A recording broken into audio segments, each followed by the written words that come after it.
left the Corps to bury the man I used to be beneath the red Arizona dust. I wanted to be a husband, a father, not just a soldier defined by his rifle. But when they came after my family, backing my wife into a corner and leaving bruises on my son, they accidentally dug up the very man I tried to forget. They don't know that the most dangerous man isn't the soldier on the battlefield. It's the father with nothing left to lose. When justice turns its back, just how dangerous can a man become? My name is Jake Carter. I'm 40 years old, a retired Marine sergeant. After 20 years of sand, cordite, and sleepless nights, all I wanted when I got out was a quiet home for my wife and son. So I took my entire savings and bought a small ranch in Arizona. The land was dry, the fences were shot, but it was mine. My dream was ridiculously simple: to hear my 10-year-old son, Leo, laugh his head off in the yard, instead of hearing gunfire in my nightmares. The manual labor cleared my head.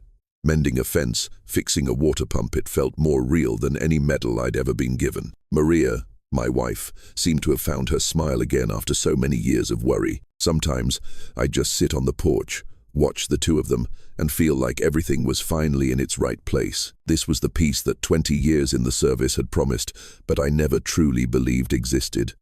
Everything seemed to be on track, until one afternoon while I was changing the oil on the tractor, a cloud of red dust rolled up the dirt road. An old Ford pickup, the kind every local has, stopped at the gate. The man who got out looked ordinary, friendly even. I knew him instantly: Jedediah Callahan, the owner of the copper mine, the man who held this entire town in the palm of his hand. "Carter," he said, holding out a hand. His handshake was soft, but his eyes were hard as stone. "Heard we got a soldier in town." I just nodded. We made small talk about the weather, about cattle prices. Then he got to it. "It's a beautiful ranch," he said, his gaze drifting toward the mountains behind me. "My company's planning an expansion. It'll bring a lot of jobs to the folks here. I'm here to make you an offer for this land, for the good of the town." He named a number. It was an insult. I looked him straight in the eye, the same look I'd given dozens of enemies before. "Thank you for the offer, Mr. Callahan. But this ranch isn't for sale." My voice was flat, devoid of emotion. Surprise flickered across his face, so fast that anyone but me would have missed it. He retracted his smile and clapped me on the shoulder condescendingly. "You think on it, Carter. Sometimes being the hero isn't the smart play." He left, leaving a cloud of red dust hanging in the air. A few days later, I drove into town for feed. The woman at the general store, who just last week had been cheerfully asking after Maria, now just stared down at her cash register without a word. At the diner, the men who used to wave now turned away, staring intently into their coffee cups. No one threatened me. No one gave me a hostile look. They simply didn't look at me at all. The silence of an entire town was colder than any desert I had ever crossed. It wasn't a coincidence. It was a message. That night, after Maria and Leo were asleep, I stood on the porch, looking towards the faint lights of the mine. They had drawn a line in the sand, and I knew I had just become a target. The pressure didn't come like a storm. It crept into our lives like fine red dust, settling into every crack of the house. It started with small things. For a few nights in a row, right around midnight, a mine truck would come rumbling past the gate, its high beams cutting a cold slice of light across Leo's bedroom window, jolting him awake. I'd go out on the porch, watch the light sweep back and forth, then disappear into the dust. No explanation, no visible license plate, a random coincidence. By the third time, it wasn't random anymore. Then they came for Maria. She came home early one Tuesday afternoon. Her face was a mask, trying to look normal, but I knew. "They said they're downsizing," she said, her voice steady, but I could hear the tremor beneath it. There was only one clinic in town, and everyone knew Callahan funded it. They didn't just take her job, they took her pride. We lost half our income, but the final straw came on a Friday afternoon. Leo walked home from the bus stop. He wasn't crying. He just stood at the door, his clothes caked in dirt, a swollen handprint clear as day on his cheek. His eyes met mine, not with fear, but with confusion. A 10-year-old kid trying to understand why the world had turned on him. "It was Sheriff Cobb's son," he whispered, his voice hoarse. "Him and some other guys," they said. "Dad was a crazy vet." I knelt down and pulled him into a hug, but in my head, a switch flipped. Everything clicked into place. This wasn't an accident. It was a message. A cold, sharp anger ignited in my chest. I didn't yell. I just quietly reached for my truck keys. Maria grabbed my arm. "Jake, don't. I'm not going to do anything stupid," I said, and I meant it. I drove to the sheriff's station. Billy Cobb had his boots kicked up on his desk, a half-smoked cigarette in an ashtray. He saw me and gave me a lazy smirk. "My son," I started, my voice even. "He was jumped by your boy and a couple of others at school. He didn't even bother to take his feet down." He let out a long yawn and looked at me. "Kids fight. Don't make a federal case out of it. Your son called my son a crazy vet." Cobb shrugged. "So what? Ain't you a vet?" He stood up, walking around the desk toward me. His breath smelled like cheap coffee. "Listen, Carter, this town has its own set of rules. You need to teach your boy to get with the program. If you don't, next time it'll be more than a few bruises." He tapped my chest twice with his finger, an act that was both familiar and a threat. I stood there for a few seconds, looking right through him. I could see the coward hiding behind the uniform and the badge. I didn't say another word. I just turned and walked away. On the drive home, I knew one thing for certain. Justice was never going to come from the badge on Cobb's chest. If I wanted to protect my family, I was going to have to write the rules myself. That night, I didn't sleep. The steady breathing of Maria and Leo beside me sounded like it came from another world, a peaceful world I had sworn to protect. I slipped out of bed and went down to the basement.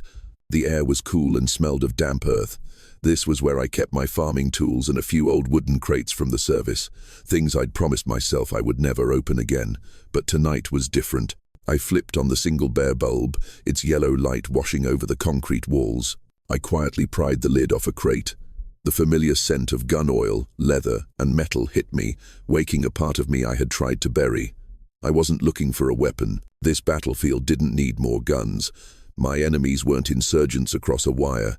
They were right here, smug and certain of their power. My hands moved over the familiar objects. A military-grade compass, a pair of range-finding binoculars, a faded set of camouflage fatigues, and at the bottom, wrapped in waterproof canvas, was a Panasonic Toughbook. It was old, heavy, and scarred, but it was built to work in the worst conditions imaginable. I set it on my old workbench. I turned a corner of the basement into a makeshift command center. I pinned a topographical map of the valley to the wall, marking my ranch, the mine, the sheriff's station, and Callahan's house. It was all starting to take shape. A creak on the stairs made me look up. Maria was standing there in a thin robe, her eyes full of worry. She looked at the gear I had laid out, then at me. "Jake, what are you going to do?" I walked over and took her trembling hands in mine. The look in my eyes was no longer that of a farmer seeking peace. It was the look of a recon marine before a mission. "I won't let them touch you or Leo again," I said, my voice low and steady, "but I'm going to fight this my way. No noise, no trace." Maria looked deep into my eyes. She didn't ask any more questions. She just nodded, an act of absolute trust. She knew the man I was about to become. He was the one who had kept me alive for 20 years, and now he was the one who would keep our family safe.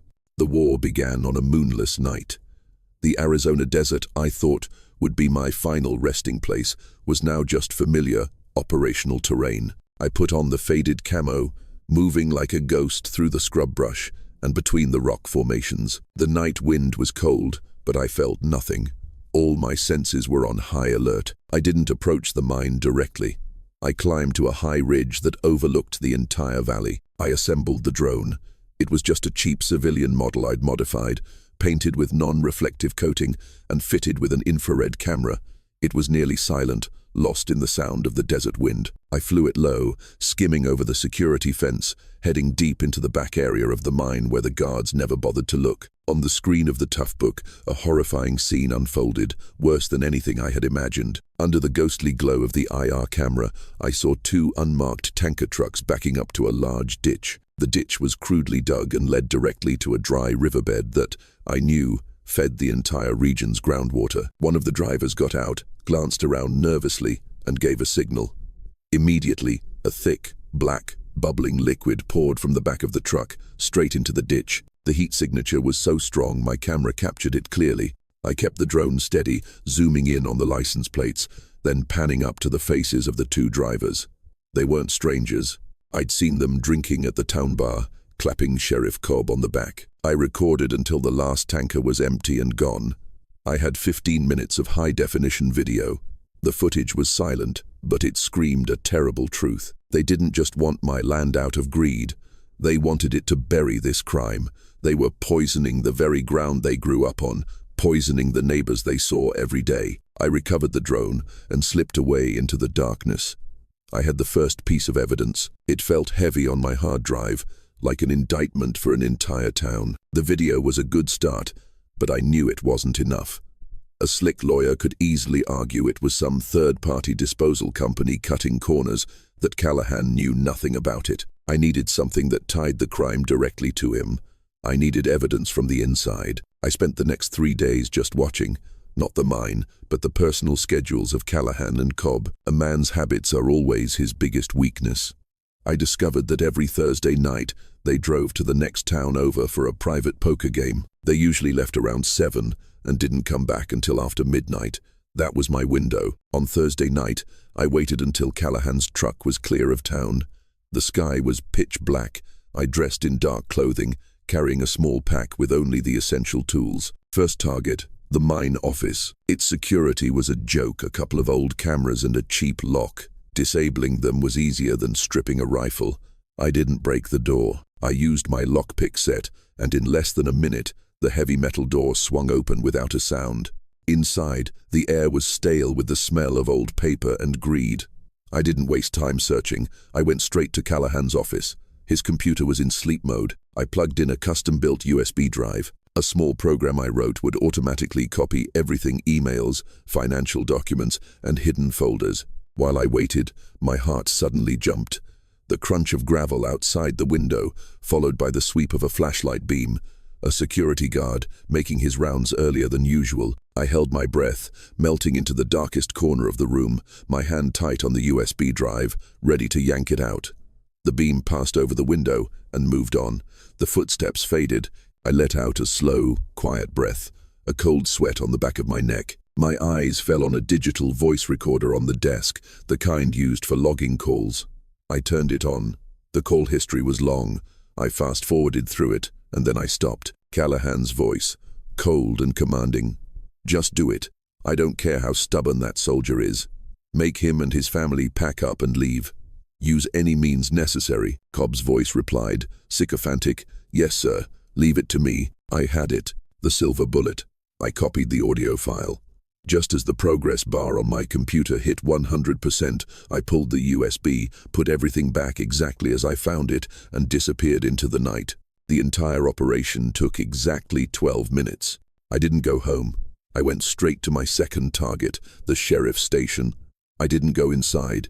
I just had to climb onto the roof, access the telephone junction box, and attach a compact listening device. From now on, every call in and out of Cobb's office would be routed directly to my laptop. That night, returning to my basement, I felt like a soldier back from a successful recon mission behind enemy lines. I had all the ammunition I needed. Now it was time to plan the final battle. Back in the basement, I felt no fatigue. The mission's adrenaline was still pumping through my veins. Under the single yellow bulb, I laid out everything I'd gathered, like an intel analyst building a profile on a high-value target. The video of the dumping, emails from Callahan to his mine foreman about cost-effective waste disposal, the double-entry financial ledgers, one clean for the IRS, and one that detailed the dark money, including monthly security fees to Cobb's office. And finally, the audio file of Callahan's own voice, an undeniable command. It all fit together perfectly. Callahan wasn't just poisoning the land. He'd built an entire empire on lies and bribery. I knew I couldn't trust any local authorities. Going to the FBI could take months, even years, to investigate. I didn't have that kind of time. My family was in danger every single day. I needed a strike that was fast, hard, and couldn't be ignored. I went online. The old tough book connected me to the outside world. I didn't just search Google randomly. I went through old news archives, looking for names, for people with a track record of taking down men like Callahan. The first name that popped up, Sarah Collins, an investigative reporter for the Arizona Republic.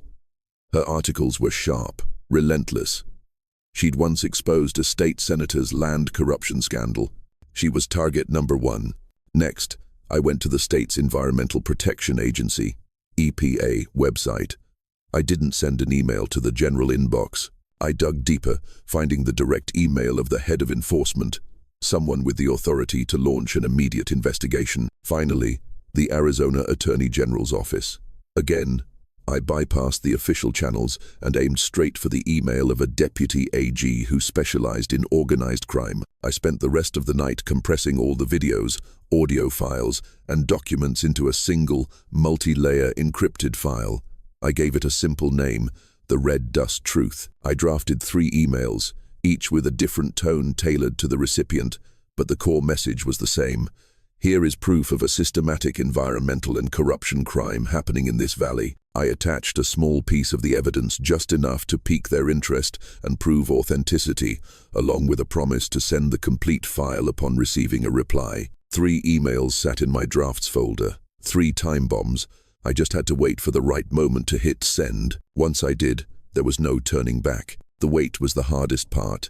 For 2 days, I lived in a state of heightened alert, every rustle of the wind sounding like tires on gravel, every shadow seeming to move. I stayed close to the house, my senses tuned to the slightest sign of trouble. The device I'd planted on Cobb's phone line finally paid off. A call came through on Friday afternoon. It was Callahan, his voice thin and sharp with impatience. "Billy, I'm done waiting. That soldier is still sitting on that land like he owns the place. I want this over with. Tonight." Cobb's voice was hesitant. "Jed, maybe we should just offer him more money." "No more money," Callahan snapped. "This is about respect now. I want you to go over there and scare him for good. Find a pretext, anything. Say you got a tip about illegal weapons. Toss the place. Let him know who runs this valley." The line went dead. I knew they were coming. I had maybe an hour. Tops. I looked at Maria, who had been watching me, her face pale. "They're on their way," I said. "Take Leo and the dog. Drive to your sister's place in Flagstaff. Don't stop for anything, and don't answer your phone until I call you." There were tears in her eyes, but she didn't argue. She knew this was it. She hugged me tight, a silent prayer passing between us. I watched her drive away, the red taillights of our old truck disappearing into the dusk. Now, I was alone. I ran to the basement. I didn't barricade the whole house. That was pointless. I just needed to buy time. I sent the 3 prepared emails, this time with the full, unredacted Red Dust Truth file attached. A progress bar appeared on my screen. Uploading. 1%. Through a small security camera I'd installed, I saw them. 2 patrol cars, lights off, rolling slowly up my driveway. From outside, I could hear Cobb's voice yelling through a bullhorn. "Jake Carter, Sheriff's Department. We have a warrant to search the premises. Come out with your hands up." Uploading. 27%. The connection out here was slow. Damn slow. I dragged a heavy workbench in front of the basement door. I could hear their boots on the porch, then the sound of the front door being smashed open. "Clear," one of them shouted. "Check upstairs." Uploading. 54%. They were moving through the house now, knocking things over, their footsteps thumping heavily on the floorboards above me. I sat in front of the laptop, my hand on the mouse, my whole world narrowed down to that single, crawling progress bar. Uploading. 81%. A heavy boot slammed against the basement door. Wood splintered. "He's in here," Cobb yelled. "Carter, you have 5 seconds to open this door." Uploading. 96%. Come on. Another slam, and the door frame cracked. I could see the barrel of a shotgun poke through the splintered wood. It was over. Just as the door burst open and Cobb stormed in, gun raised, a single line of green text flashed on my screen. "Upload complete." I slowly raised my hands, a faint, tired smile on my face. The bomb had been delivered. Cobb and his deputies stormed in, guns pointed at me. He looked at me, then at the blank computer screen, his expression shifting from aggression to confusion. He didn't understand what had just happened. All he knew was that his prey was no longer fighting back. "Get up," Cobb roared, nudging my shoulder with his shotgun barrel. "You think you're smarter than me, Carter." I didn't say anything, just quietly got to my feet. They cuffed me, tossed the basement, but found nothing besides farming tools and an old computer. They hauled me out and shoved me into the back of a patrol car. As the car rolled away, I took one last look at my ranch through the window. It was a mess, but I felt a strange sense of peace. I had done everything I could. The next morning, everything exploded. Sarah Collins's article hit the front page of the Arizona Republic with a blistering headline, "Deadly Dust: Environmental Crimes and Corruption in the San Pedro Valley." The article included the videos, the audio clips, and the documents I had sent.